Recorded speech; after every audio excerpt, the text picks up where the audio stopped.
నిన్న ఈ జిల్లాకు గన్పూర్ నియోజకవర్గానికి ఏదో తోడు పెట్టినట్టుగా ఏదో నిధులు తెచ్చినట్టుగా ప్రభుత్వ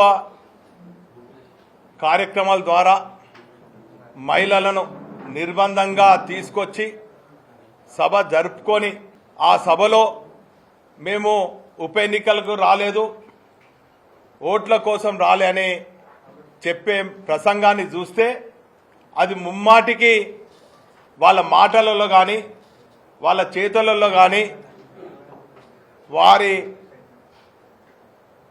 చేష్టలలో కూడా ఖచ్చితంగా ఉప ఎన్నికలు రాబోతున్నాయి. మరొక్కసారి గన్పూర్ ప్రజలను మభ్యపెట్టాలన్న ఆలోచనతోనే వచ్చినట్టు ప్రజలు భావిస్తున్నారు. సమైక్య రాష్ట్రంలో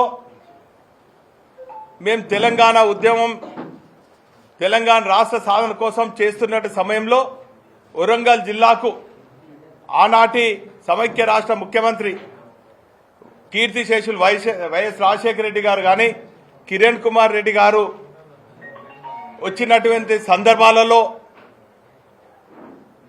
పోలీస్ బలగాలతో ఏ తీరుగైతే గ్రామాలలో మోహరించి తెలంగాణ వాదులను అరెస్ట్ చేసినరో నిన్న కూడా అదే భయంకరమైనటువంటి వాతావరణం గన్పూర్ నియోజకవర్గం అన్ని పల్లెల్లో అదే ఉన్నది. మా బీఆర్ఎస్ పార్టీ గ్రామ శాఖ అధ్యక్షుల నుంచి కార్యకర్తల నుంచి కాబోయే శాసనసభ్యుని వరకు రాజన్నను కూడా అక్రమంగా అరెస్ట్ చేసి ఒక సభ నిర్వహించుకున్నారు. ఆ సభలో సైకోలాగా మాట్లాడటం, చిల్లర మాటలు, చిత్తశుద్ధి లేని మాటలతోని రేవంత్ రెడ్డి మాట్లాడితే 100 ఎన్నికలను తిన్న పిల్లి ఏ తిరిగైతే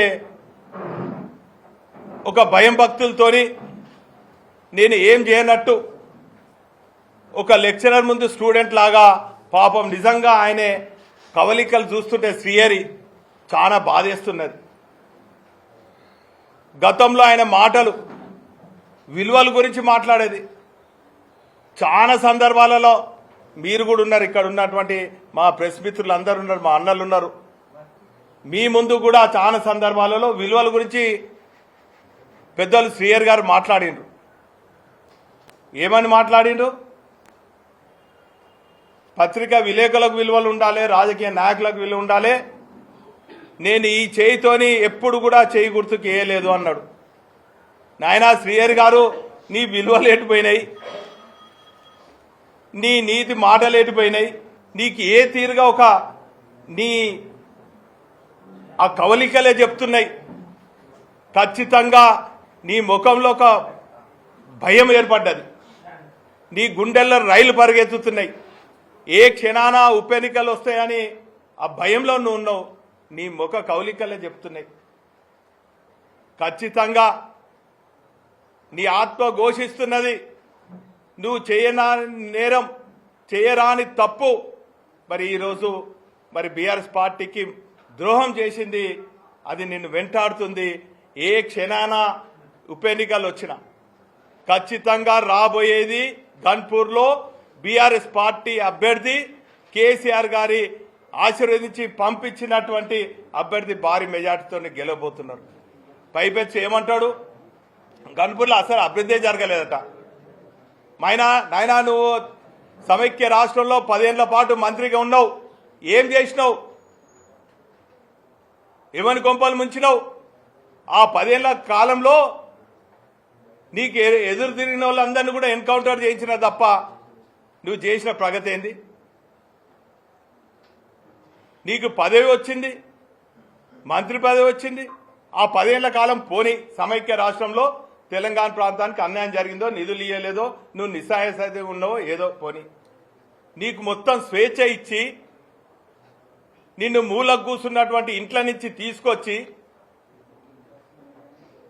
టీఆర్ఎస్ పార్టీలో చేర్పించి మాలాంటి వాళ్ళందరూ కూడా ఒప్పించి మెప్పించి నీకు పార్లమెంట్ టికెట్ ఇచ్చి ఎమ్మెల్సీ ఇచ్చి ఉప ముఖ్యమంత్రి చేసి 4-5 పార్లల్లో నీకు స్వేచ్ఛ ఇస్తే తెచ్చిన నిధులు ఏం చేసినావు?